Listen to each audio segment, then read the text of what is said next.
Oh, how you doing, Ron? Good. Good to see you, my friend. You too. Wow, man. I mean, technology at its best, but do you like? I'm from future. You're behind my time. yeah. It's What time is it now? 9 o'clock at night? 10 here. So, Yeah, I'm ready for breakfast. You ready for take a night? Ready to go to sleep for night? oh, How have you been?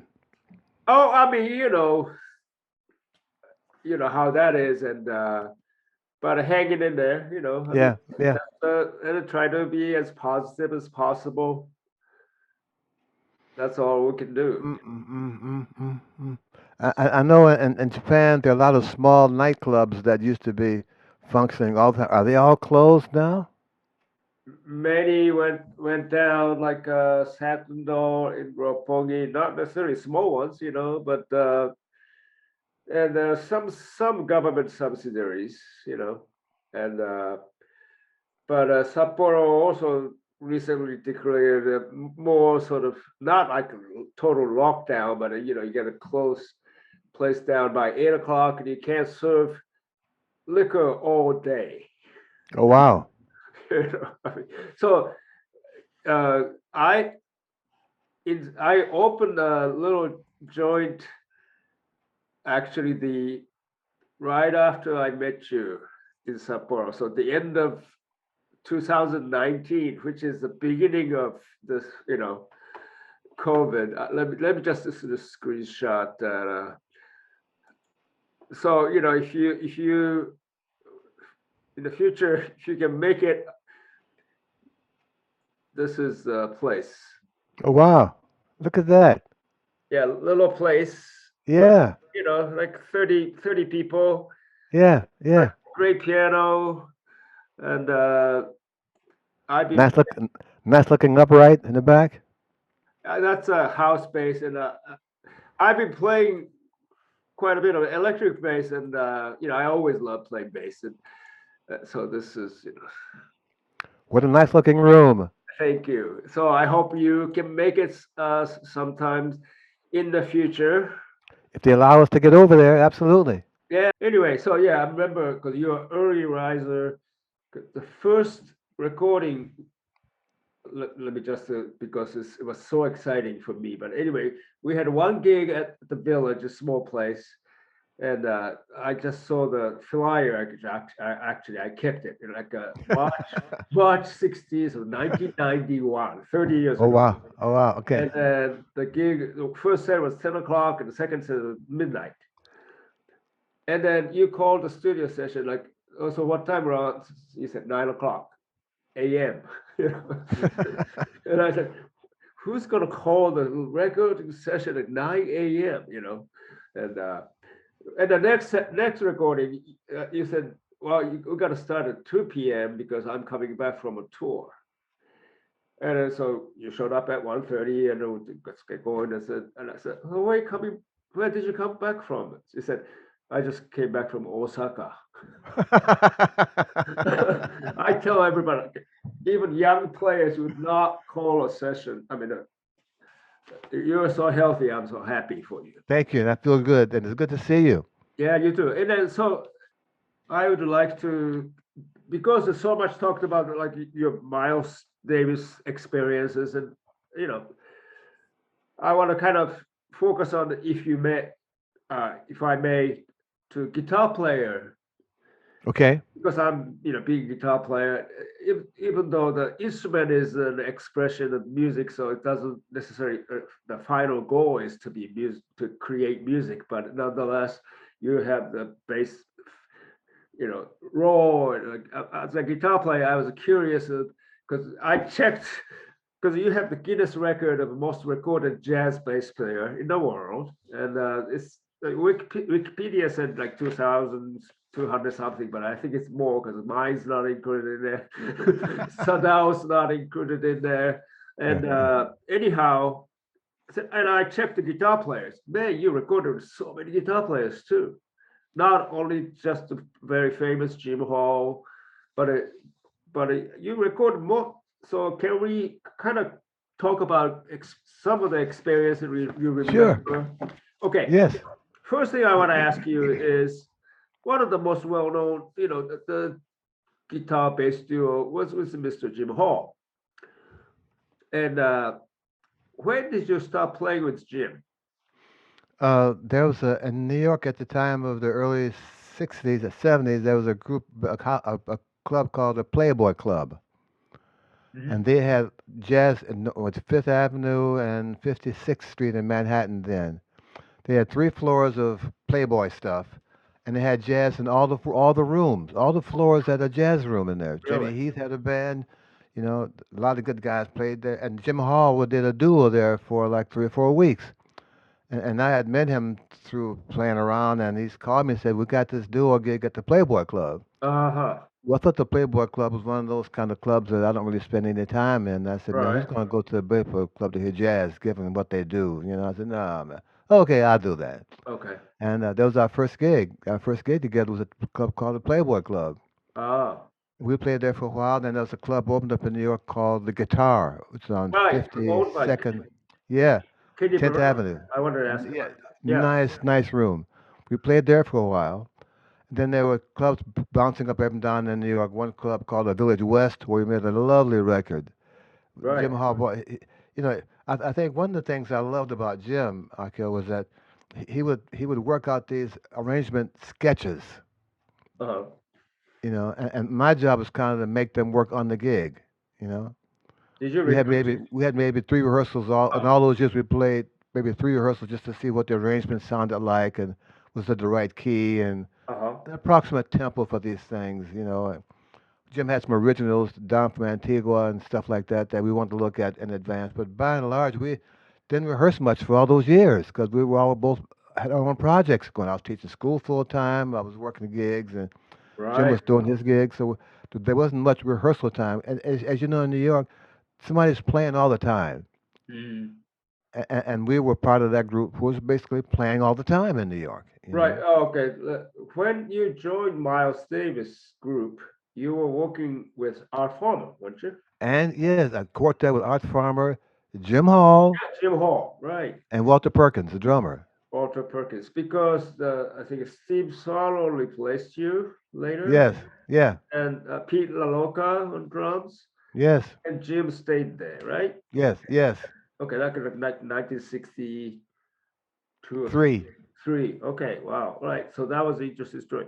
So Kenny Burrell had a place. Did you play with Kenny? Yes, we made some records called one of his Guitar Forms, some couple of Gil Evans records we made together. He was really, when I was in Detroit, not as a jazz player, as a classical cellist, I would go by this when I come home for vacations from the Eastman School of Music in Rochester. I'd go home for the summer break and stuff like that. And he'd work at a club in Detroit. He had a band with him, and his brother played guitar. Billy played bass guitar. Right. There's Hugh Lawson on the piano. Roy Brooks was on drums. So he had a real Detroit band. So I hear him play all the time. I said, wow, Benny's got Kenny Burrell. And lo and behold, a few years later, I'm in the studio at Willie Van Gelder's recording with Kenny Burrell. Wow. Because you were about same. He's older. Couple years. Yeah. He's about close to 90, I think. Okay. Right. Wow, Kenny. So you were born in Detroit? Born in Ferndale, Michigan, which is 1 block from Detroit. Okay. About this far from Detroit. So many great players from Detroit. Yes. We lost one 2 days ago, Curtis Fuller. Yeah. What a wonderful man. Jim Hall. And you mentioned some experience with Wes Montgomery. Yes. Wes sound was so warm. It wasn't like that. It wasn't like a country and western guitar was really a bright, edgy sound.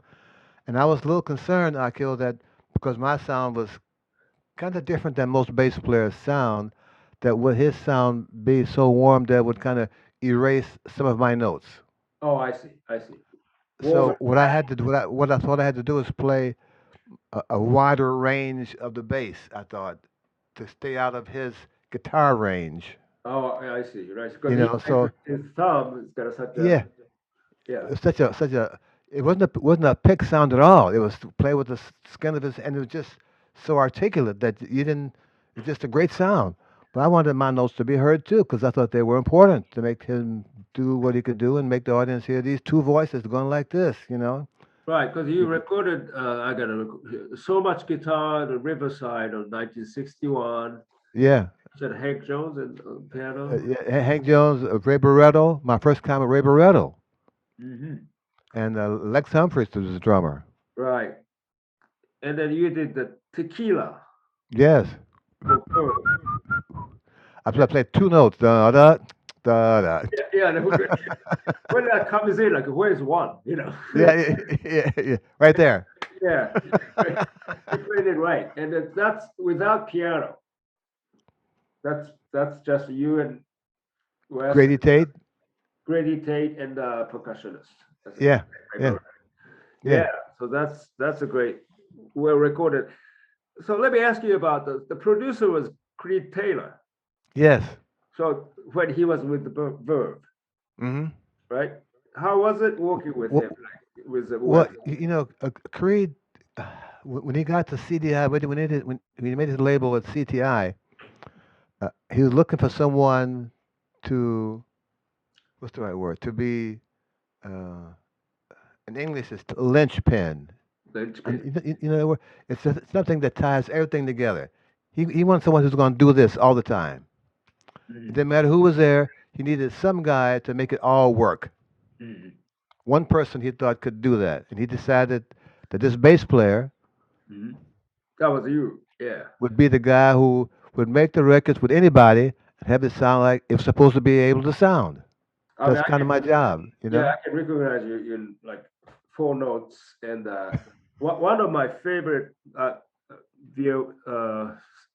We'll talk about Wes Montgomery a little bit later, but Kenny Burrell's one of my favorite albums is from Verve, and it was kind of corny cover, but it's called Generation Ago Today, Yes, and played all Benny Goodman, Charlie Christian tunes. yes, And it was Grady Tate, you, and Phil Woods. yes. Boy, Phil's a great player too, man. Yeah, and Kenny, and that was also Creed Taylor produced Verve, and then at the Rudy Magnelda, you know, and Well, for his into the cool, into the hot, the guitar forms. Those are really great records that he made out at Rudy's. yeah, and then that particular recording sounds, I mean, great, and the stuff in the Savoy, and Yeah. you know, Grady Tate and you, and then you did the Grady Tate, you and Stan Getz, Korea, Sweet Ray. Yes, yeah, yes. That was one of Stan's favorite records, man. Yeah, really. He really liked that record. I had a good time playing with Chick. Yeah, Chick, we lost Chick. Yeah, man. So Wes Montgomery CTI, I was listening in the car, you know, A Day in the Life, Yes. and that sold like 1 million copies, and Is Georgia on my mind on that track, on that record? no, when my head loves a woman, Eleanor Rigby, Georgia on my mind might be later album, like Okay. last album, if I'm not mistaken. Nick, I trust you. You got it.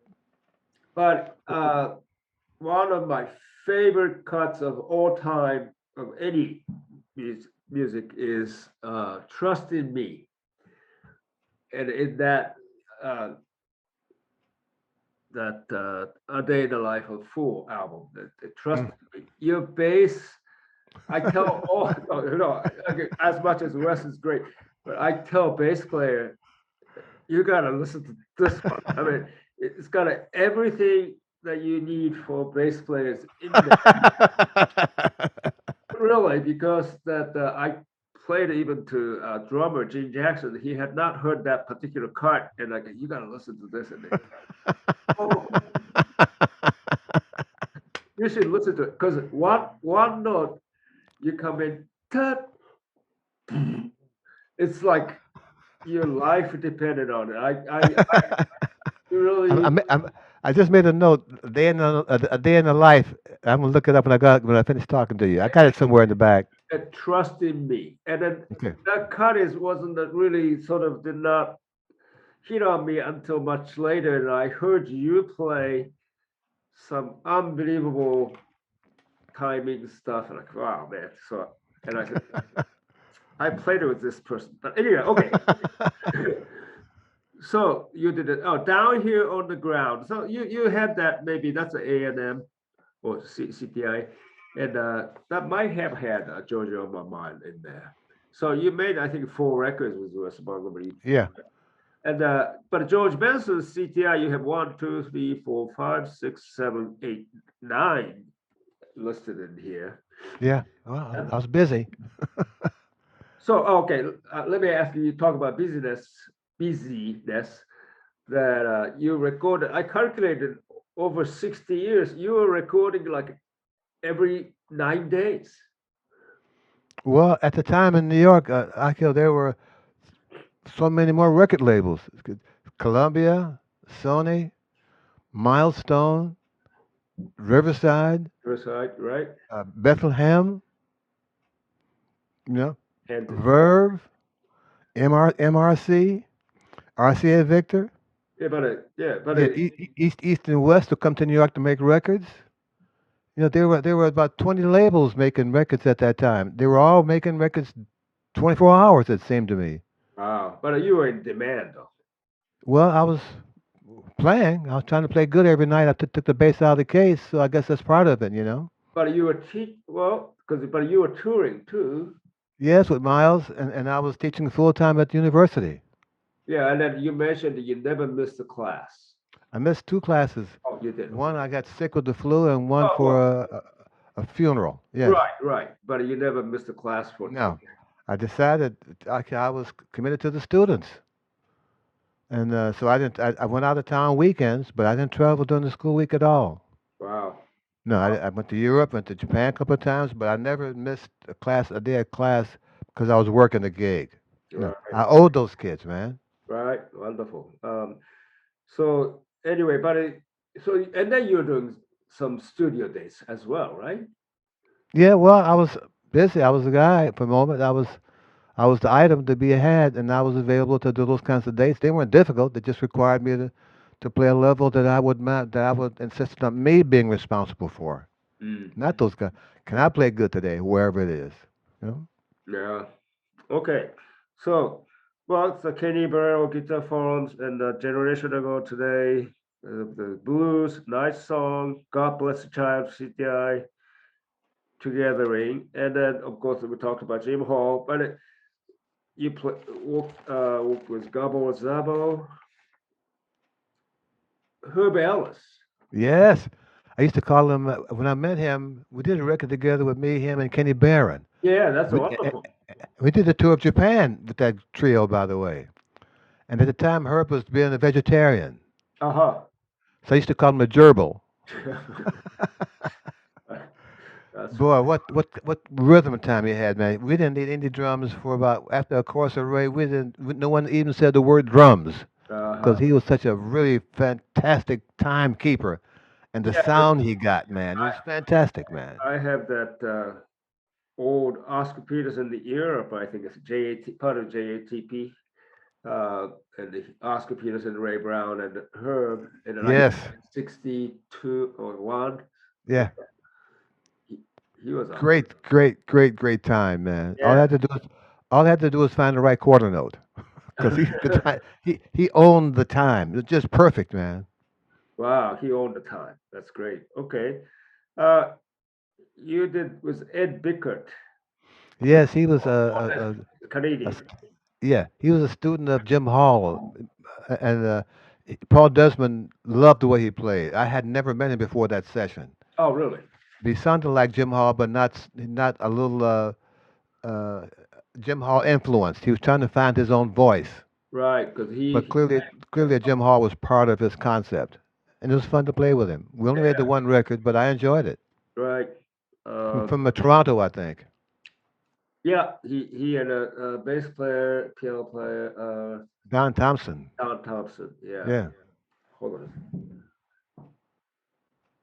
on. I got to play with Don was in Chicago, and I was quite amazed how. Let me just mention other names like Bucky Pizzarelli. Yes. And Larry Coyle. Yes, we came to Japan with a tribute to Jim. Right, with Peter Bursey. Yes, when Jim Hall passed away, they continued to continue the tour we had set up with me and Jim, and so we did it with Larry Coryell and Peter Bernstein. We had a great time in Japan, man. People loved the music. They understood the emotion we were playing with because we had just lost a dear friend, Jim Hall. Right. And it was quite an emotional tour for us. Yeah, I bet. So, of course, Russell Malone. Yeah. Why are you laughing? I call Russell the mayor. Mayor? Yeah, he knows everybody, man. He talks to everybody, Okay. like the mayors do, like the politicians do. But boy, he is a walking history of the guitar. I recommend anyone who wants to listen to Rum. He's playing the Charlie Christian, and he's playing the kind of basic kind of beats kind of style. He's playing the Wes Montgomery kind of concept. He just plays the history of the guitar. So for me, when I go to work with Russell, I'm going to guitar school, man. But you never played with Freddie Green. No, but he was on my list, man. I met his nephew some years ago who said that his uncle mentioned to him that he wished that we had gotten together before he stopped playing, and of course, at just too late because he'd passed away. But I would love to have just felt the kind of time he played because it was just so perfect. Yeah, I read his interview. Said, I was the timekeeper of that band. Yes. And he said that the drummer and bass player go this way, but I'm right in there. And he said, just watch the videos, and I look so serious. And all the saxophone players and the pretty girls come in, they go like this, but I never do. Yeah, he played in tune, but voicing was perfect, man. That's amazing. So